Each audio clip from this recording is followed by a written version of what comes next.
Mango milk pudding এই আইটেমটা কিন্তু কুরবানিতে ডেজার্ট আইটেম হিসেবে রাখতে পারেন। আর এখন প্রচণ্ড গরম, সবাই কুরবানি গরু নিয়ে ব্যস্ত থাকবে, এরকম সময় কিন্তু এরকম একটা ঠান্ডা ডেজার্ট প্রেজেন্ট করলে আসলে বিশেষ করে ছেলেরা খুবই খুশি হয়ে যাবে। তো দেখতে পাচ্ছেন আমি দুইটা কিন্তু আম নিয়েছি এখানে। সুপ্রিয় দর্শক, রেসিপিটা ভালো লাগলে ভিডিওতে লাইক দিয়ে অবশ্যই ভিডিওটা দেখে নেবেন। সেই সাথে আপনি আমার চ্যানেলে নতুন হয়ে থাকলে একটি সাবস্ক্রাইব করে পাশে থাকবেন, পেজ থেকে দেখলে একটি ফলো দিবেন, লাইক দিবেন। তো মাঝারি দেখে দুইটা আম নিয়ে, তো আমগুলোকে এখন আমি কেটে নেব। এই যে এখন আমি এভাবে কেটে নিচ্ছি।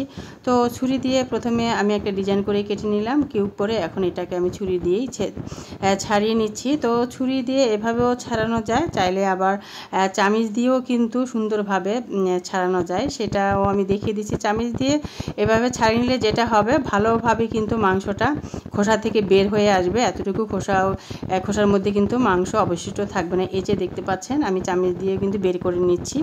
তো এভাবেও কিন্তু ছাড়িয়ে নেওয়া সম্ভব। তো অলরেডি কিন্তু আমগুলো খোসা থেকে আমি ভালো করে বের করে নিয়েছি মাংসটা। এখন আমি ব্লেন্ড করে নিব, একটা ব্লেন্ডার জার নিয়েছি।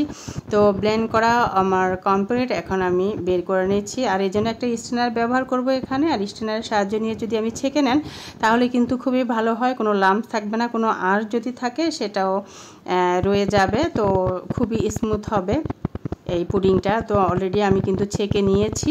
আর এই যে আমি কিন্তু এখন চুলায় চলে আসছি, এখন মূল রেসিপিটা শুরু করব। তো সেজন্য আমি 1 কাপ মেজারমেন্ট কাপের পানি দিয়ে নিলাম। আপনারা চাইলেই কিন্তু পানিটা যখন ব্লেন্ডার করবেন তখনও দিয়ে নিতে পারেন, অথবা চাইলে এরকম আমার মতনও দিতে পারেন। তো এখানে আমি দিয়ে নিলাম 1 চা চামচ আগার আগার পাউডার এবং চিনিটা দিয়ে নিয়েছি আমি হাফ কাপের থেকেও কিন্তু কিছুটা কম। আসলে মিষ্টিটা স্বাদ মতো, আপনি চাইলে এখানে বাড়িয়েও দিতে পারেন, আবার চাইলে একটু কমিয়েও দিতে পারেন। তো দিয়ে কিন্তু আমি অনবরত নেড়ে যাচ্ছি। আর আমি কিন্তু চুলার জাল এতক্ষণ আমি অন করিনি, চুলাটা অন করেছি মাত্র।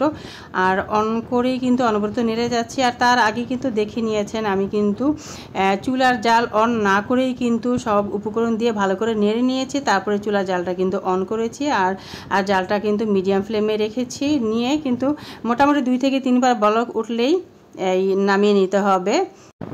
আমের পুডিংটা আমি নামিয়ে নিয়েছি। আর নামিয়ে নিয়ে কিন্তু এখন ছুরি দিয়ে ছোট ছোট কিউব করে কেটে নিচ্ছি। আর কি সুন্দরভাবে হয়েছে এই আমের পুডিংটা, দেখতেই পাবেন, আমি এখনই দেখিয়ে দিব। তো সবগুলোকে আমি এখন উঠিয়ে নিচ্ছি। এই যে দেখছেন কত সুন্দরভাবে কিন্তু হয়ে গিয়েছে। তো এটা আমি একপাশে রেখে দিলাম। আর এখন আমি চুলায় চলে যাচ্ছি, দুধ দিয়ে আরেকটা পুডিং তৈরি করব। তো এখানে আমি মেজারমেন্ট কাপে 3 কাপ দুধ নিয়েছি। আর এখানে দিয়ে দিলাম আমি হাফ কাপ পরিমাণ চিনি এবং সেই সাথে দিয়ে দিব আগার আগার পাউডার। এখানে আমি দিয়ে দিলাম 1 চা চামচ, প্রায় 1.5 চা চামচের মতন কাছাকাছি এই টাইপের হবে আর কি। তো দিয়ে কিন্তু আমি ভালো করে মিশিয়ে নিচ্ছি। চুলার জালটা আমি এখনও অন করিনি, তো চুলার জালটা অন করার আগেই ভালো করে কিন্তু মিশিয়ে নিতে হবে। গরম অবস্থায় কোনোভাবেই কিন্তু আগার আগার পাউডারটা দেওয়া যাবে না, তাহলে কিন্তু দলা পেকে যাবে, সেটা কিন্তু খেয়াল রাখতে হবে। এরপরে কিন্তু আমি চুলাটা অন করে দিয়ে এখন অনবরত নেড়ে যাচ্ছি। আর মোটামুটি 2 থেকে 3 বার বলক আসলেই 2 থেকে 3 মিনিট কিন্তু জাল দিয়ে নিতে হবে, এরকম আর কি। তো আমি অলরেডি নামিয়ে নিয়েছি, আমার 3 বার বলক উঠে গিয়েছে। তো গরম গরম অবস্থায় এই কাজটা কিন্তু করে নিতে হবে। তো আমের যেই পুডিংটা ছিল ওটার মধ্যে এখন জাল দেওয়া দুধটা কিন্তু আমি ঢেলে দিচ্ছি। তো এই যে কি সুন্দরভাবে কিন্তু এখন আমি বসিয়ে দিলাম। আর এই পুডিংটা মোটামুটি এভাবে বাইরে 10 মিনিট আমি রাখবো, তারপরে কিন্তু 20 মিনিটের মতন ফ্রিজে আমি রাখবো।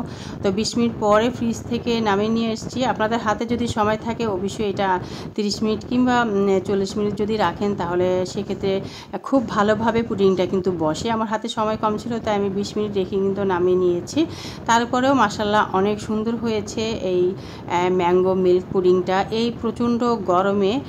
আর এরকম একটা ঠান্ডা পুডিং খেতে পারলে আসলে সত্যি ইয়াম্মি, আর মন প্রান্ত একেবারে জুড়িয়ে যায়, খুবই টেস্টি। আর এই কুরবানি ঈদে স্পেশালিভাবে এই ডেজার্টটি মিষ্টি আইটেমটি আসলে রাখতে পারেন, আর যাকে খাওয়াবেন সেও একেবারে খুশি হয়ে যাবে। সুপ্রিয় দর্শক, যারা ভিডিওটি দেখছেন ভালো লাগলে অবশ্যই একটা লাইক দিয়ে দেখে নেবেন। চ্যানেল থেকে দেখলে একটি সাবস্ক্রাইব করবেন, পাশে থাকা বেল বাটনটি অন করে রাখতে পারেন এবং পেজ থেকে দেখলে একটি লাইক, ফলো এবং ভিডিওটি শেয়ার করে আপনার টাইমলাইনে রেখে দিতে পারেন। এবং পরবর্তী রেসিপি পাওয়ার জন্য অবশ্যই চ্যানেলে সাবস্ক্রাইব করে কমেন্ট করে পাশে থাকা বেল বাটনটি অন করে রাখতে হবে। পেজ থেকে দেখলে লাইক ফলো দিয়ে কমেন্ট করে রাখতে হবে, যাতে নিত্য নতুন রেসিপিগুলো আপনার কাছে পৌঁছে যায়। আপনি চাইলেই কিন্তু দেখে নিতে পারবেন।